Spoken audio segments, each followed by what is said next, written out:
He'll be back directly, Granny. I got him running. Running where? Ooh, into town, back, uphill, downhill, around the golf pasture. What you trying to do to that boy? This morning you had him swimming up and down the cement pond like he was chasing a catfish. Well, I'm just testing him, Granny. See, he thinks he's got a hankering to go courting. Courting? Yep. Jethro? Yep. Ah, what girl is he hankering to court? Well, I don't think he's got a girl yet. He's just got the hankering. That young'un ain't ready for courting. Maybe he is, maybe he ain't. That's why I'm running him and swimming him. I figured to dull his edge a mite. Then if he still feels like chopping wood, he's ready. Yonder he comes. He don't look tired to me. Me neither. I don't think he's going to be able to stop.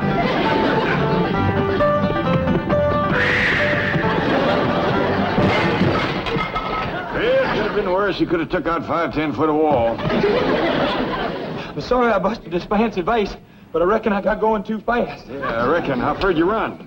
Oh, I figured 15, 20 miles. Top speed? Oh, no, sir. I stopped once. Oh, there were some fellas digging this here ditch, and they looked right tuckered. So I dug them a block or two a ditch while they rested. But I run extra special fast the rest of the way home to make up for it. We seen you. And heard you. Well, boy, you swum about 5 miles, run 15 to 20, dug a couple blocks of ditch. How you feel about courting right now? Uncle Jade, if they was a pretty girl on the other side of this house, I'd jump clean over it. He's ready. Here you are, Paul. Thank you, Elly. Now then, Jethro, let's talk about courting. Well, Elly, I'm fixing to advise Jethro on courting. Yes, sir. I want to hear the advice, too. Well, advice to girls is liable to be a mite different than advice to boys. Well, different how? You go ask your granny. Yes, sir. Granny? Close that door. Hey! What you doing in there? I'm listening. What for? You ain't liable to hear anything you don't already know. I realize that. I'm just checking my memory. You women, folks, you have your talk someplace else. Jethro and me is fixing to talk man to man. Come on, Granny. Let's go talk outside, woman to woman. Then we'll go courting. Elly, May, courting's for boys. Girls just sit around and wait. Jed, you sure got your work cut out for you.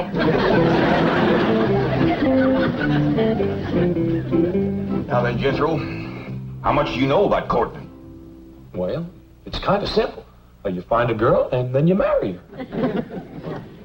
Boy, I want to tell you something. There's a whole heap of in-between. Like what? Like finding the right girl, for one thing. Sometimes that ain't so easy. Well, Uncle Jet, how will I know when I find the right girl? Well, the way it happened to me, I knew just like that. I looked at her, she looked at me, and music commenced to play. Well, where was the music coming from? From our hearts, I reckon. Well, I ain't never heard no music come from my heart, or no one else's neither. Of course not, because you ain't met the right girl yet. But when you do, you'll hear it. I heard a bell ring. Does that mean something? Means somebody's calling. Kid Clampett speaking. Hello, Mr. Clampett. Jane Hathaway here. Did I by any chance leave a large brown envelope there last evening? Yes, ma'am. It's right here by the window. Good. I'll have Miss Trigo drop over to... Is Jethro there? Yes, ma'am. He's right here. I'll drop over and pick it up. No call for you to do that. I'll have Jethro fetch it right down to the bank to you. Uncle Chad, I want to commence courting. Just a minute. The bank is a fine place to commence. There's lots of pretty girls work there. Oh? Oh, yeah. Jethro will be down directly as soon as he washes up and puts on his good clothes. Well, no bother at all. Bye. Diggity dog! I'm going to carry this down to the bank, and I'm going to carry me a girl back. Oh, whoa. It ain't as simple as all that. Even if you should find the right girl, you got to make courting talk first. I do? Why, of course. Well, Uncle Chet, how do you make courting talk? Well, you got to kind of sidle into it. Like you start off with, nice day, ain't it? And then you work around to where it looks like it's going to be a nice night, or a walk, or a drive, or a dance. And, of course, along the way, you got to throw in a couple of, my, ain't you pretties, and get your dandy dancer. We talk like that. I'll get you on now, Uncle Jed. All right, boy. You got enough to get you started. Yes, sir. Some girl is in for a mighty spirited courtship.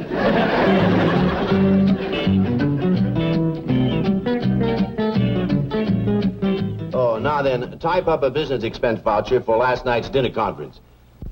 Food, $150. Beverage, $200.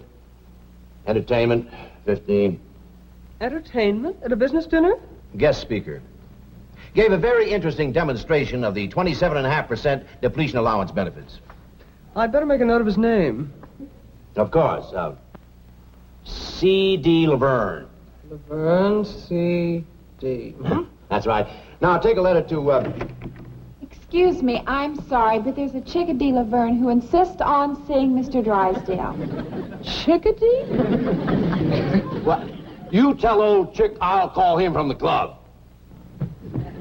Call me nothing. You promised me cash on a barrelhead for the show I did last night. You are C.D. Laverne? Just call me Chickadee. That was a very interesting demonstration of depletion allowance benefits, Miss Laverne. Thank you. I do this dance where I take off everything except 27.5%.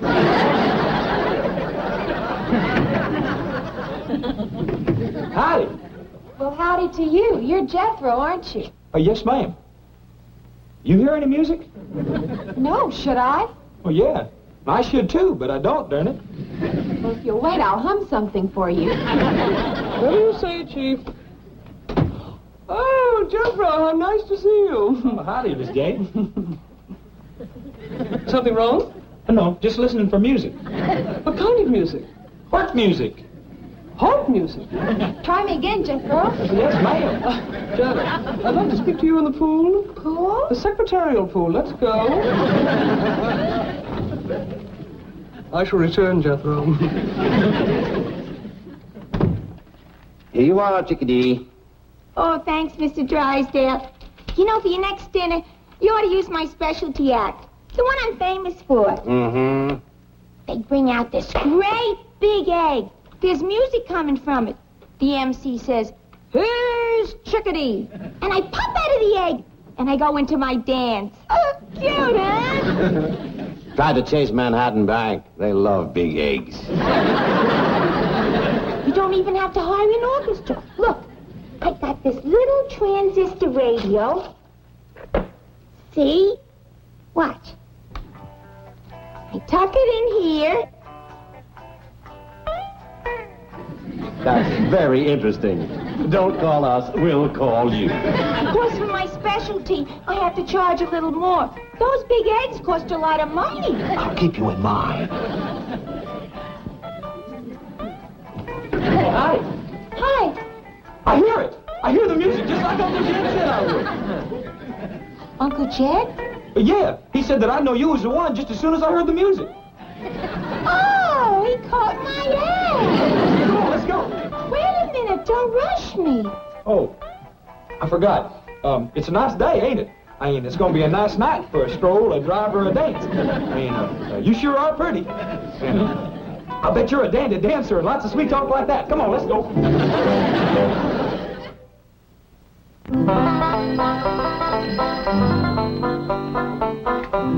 Jed Clampett speaking. Oh, howdy, Miss Jane. Jethro get there all right? Yes, and he brought the envelope, but now he's disappeared. I can't find him anyplace. I see. Well, tell me, is the bank missing any girls? I mean, Jethro might have told her one off. Jethro? Oh, I hardly think that... Wait a minute. There is one possibility. A girl from the secretarial pool who... False alarm? No girls missing. Oh, that's too bad. Well, thank you, Miss Jane. Bye. What's too bad, Jed? Jethro didn't find him no girl down to the bank. I told you that young'un wasn't ready for courting. Yeah, maybe just as well. I was worried I hadn't given him a good enough talk first. With Jethro, it takes a little extra. That's a fact. The last I heard, he thought his ma found him under a cabbage leaf. Well, I'll finish cleaning my rifle, and when he comes back, I'll take him hunting. That'll give me a chance for a real man-to-man talk. Looks like Jethro done all right. Found herself a girl. From here, it looks like he found himself a girl and a half. Hey, kid, is this where your uncle lives? Oh, yeah, me too. He must be a millionaire. Well, he's got 35 or 40 million. Does that make him one? Does it ever? Tell me something. Why do you drive this, truck? Well, I already run to town and back once today. Huh? Ooh, that's a big one. Big strapping girl like that can sure help you with the housework, Granny. Housework, that girl can pull a plow. Let's go meet Uncle Sugar. Well, that's Uncle Jay. Yeah. Yeah!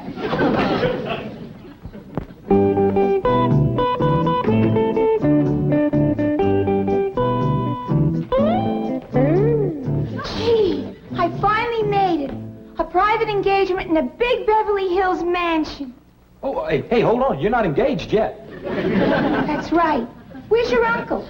Hey, Uncle Jed, I done found her. Come see. Here she is, Granny. Jethro, stop your bell or Eloise coming. Here she is. I heard the music, just like you said I would, Uncle Jed. The girl, the one and only, Miss, I don't know your name. Laverne. Chickadee Laverne. Howdy there, Miss Laverne, Chickadee Laverne. This here is Granny. Howdy. Howdy. You people live here? You own this mansion? Yes, ma'am. They found oil on our place back home, so we moved out here. Oh, you're one of those oil millionaires. I played all over Oklahoma and Texas. You don't say. Well, this here's my daughter, Elly Mae. Howdy. Honey, I don't want to worry you, but your fur piece is moving. This here is possum. Elly Mae, take them critters outside. I told you again and again, the house is no place for them. Yes, sir, Paul. Well, when's the engagement? Tonight? Tomorrow night? I'm ready.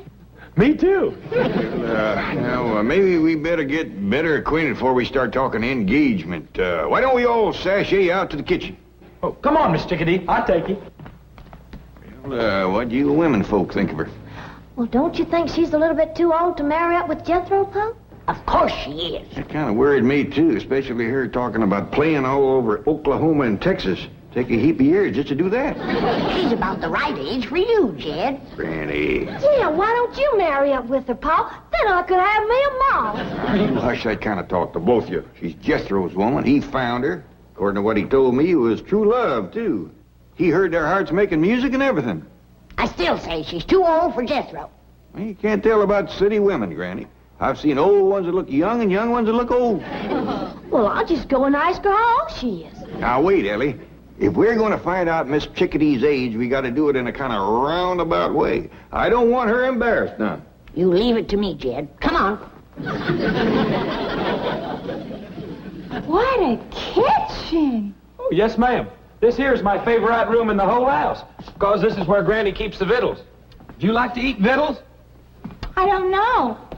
I don't believe I've ever eaten any. Well, Miss Laverne, Chickadee Laverne, how are you and Jethro getting along? Oh, just call me Chickadee. I love this mansion. And this kitchen is the end. Oh, no, there's a lot more out back. Ain't that right, Granny? Speaking of that, how old are you? Granny, that ain't hardly what I'd call roundabout. Excuse her, ma'am. Oh, that's all right. By the way, I don't want to rush you, but I'm ready to work anytime. It's going to be a thrill working in this beautiful mansion. You hear that, Granny? Jethro, I'll say this for you. You didn't pick a lazy woman. Thank you. Maybe you better get better acquainted with Granny here, because she's the one you're going to be working with. You got to be kidding. Huh? I can do anything you can do, honey. Granny's little, but she's wiry. She moves around real good. Yeah, I know, but, well, couldn't I work with her? Oh, sure, if you'd rather. Well, I mean, she's, younger and all. She's a heap younger than you. Granny. How old are you? Granny, how about you and Elly Mae wamping up some victuals for Miss Chickadee, and I'll show her around the outside. Can I go along with you, Uncle Jed? No, Jethro, you finish eating. You're still a growing boy. You're kidding. Well, can I come along and show her my critters? Well, we can do that later, Elly Mae. Right now, Miss Chickadee and me got a little talking to do. Young'uns, you better clear out. Something tells me there's going to be fireworks any minute. Now, I realize that Jethro looks like a full-grown man, but he's still kind of a boy. Yeah. He's cute, though. Well, I'm glad you feel that way. He's a fine young'un. Now, I'd like to know a little more about you, Miss Chickadee. Oh, you mean about my work? Yeah, everything. Just everything right from the start. Well, I got my start in burlesque, New York. Sounds like a nice place. About how long ago was that? You don't have to be exact. I'm just trying to get a notion. Oh, about 18, 19 years ago. Is that a fact? That's when I first broke out of the egg.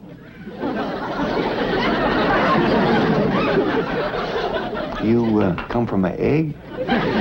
Sure, you know about that, don't you? Oh, yeah, of course. I'll tell you what, why don't you go over yonder and look around the cement pond over there? I want to have a word with Granny. Oh, swell. I love this place. It's beautiful. Well, thank you, ma'am. I'll see you in a bit.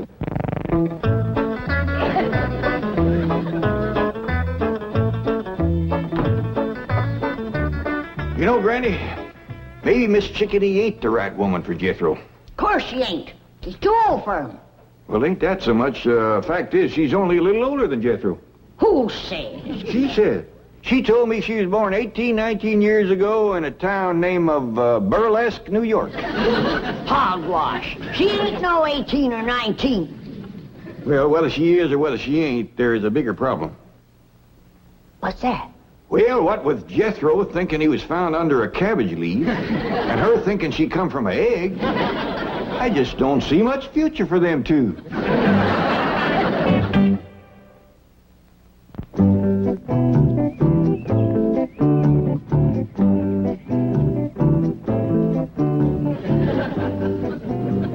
Sure do appreciate you showing me how to work with you, Miss Chickadee. Glad to do it, kid. Say, when you get your glove off, that's when we commence to working? Yeah, that's when we really get started. Tell me something. Your dad's worth like 35, 40 million bucks, right? Why do you want to work? Oh, I don't mind. Besides, if I don't, Granny will want me. Yeah, I had an aunt like that. She shoved me out on the stage when I was 15. I never knew my mother. Me neither. You mean your father's a widower? Yes, ma'am. I was kind of hoping he'd marry up with you so as I could get me a mom. Really? I like you. And my critters like you, too. And when critters take a liking to folks, they's generally good and not mean or nothing. Yeah. Hey, you want me to show you what Elmer can do? Now watch him take this here grape out of my pocket.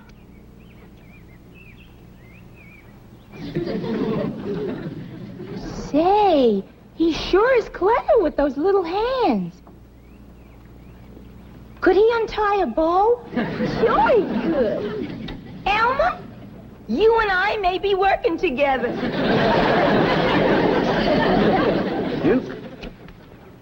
According to what I've been told, 1 year of your life is the same as 7 years with human folks.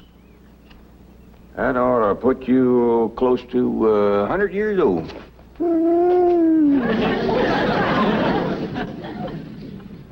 Now, I didn't aim to worry you none. It's just that if I'd lived as long as you had, I might be able to work out this vexing problem I got with Jethro and Miss Chickadee.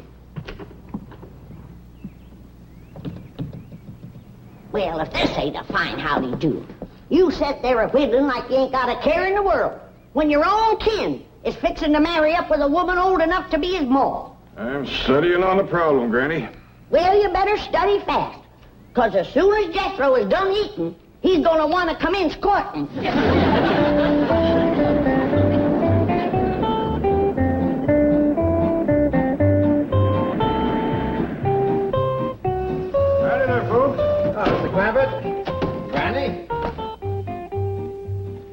Mr. Clampett, I'm sorry to trouble you, but I need one more signature. No trouble at all. Not compared to the trouble we got with Jethro. Now, Granny. Oh, hasn't he arrived home yet? Oh, of course. He's right out there in the kitchen now poking down the victuals. I shall pop in and pass the time of day with the handsome lad. Miss Jane would make a heap better match for Jethro than that old... Now, Granny, don't bother Mr. Drysdale with our family problems. Now, Mr. Clampett, as I've said before, your problems are my problem. I am willing and I hope able to help you in any way possible. Well, that's mighty neighborly of you to take so much interest, but... Don't think nothing of it. We bankers like to take as much interest as we can.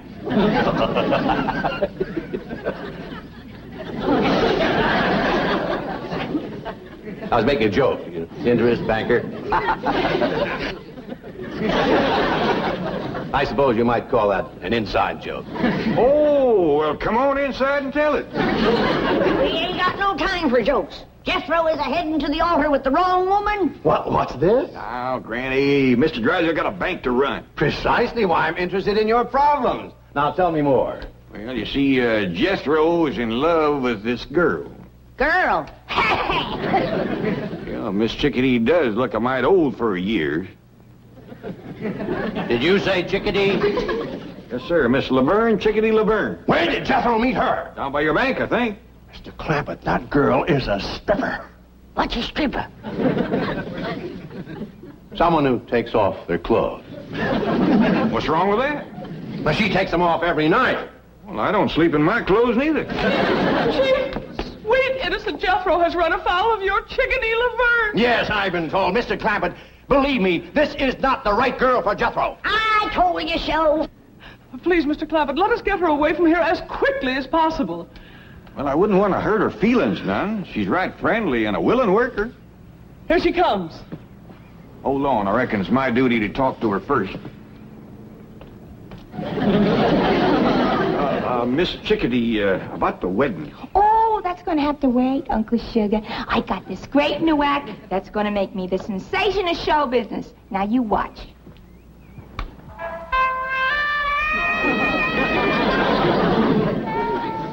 This is going to be a great act. The MC gives me a big intro. I walk through the curtains with this raccoon. Right away, he starts unfastening my... Great act. Great act. Now, let's hurry down the bank, and I'll sign you up for the big convention next week.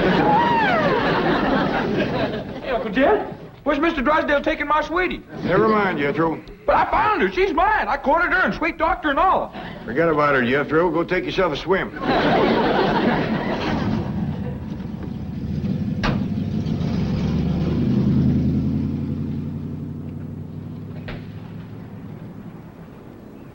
Well, we got shed of her. That's a blessing.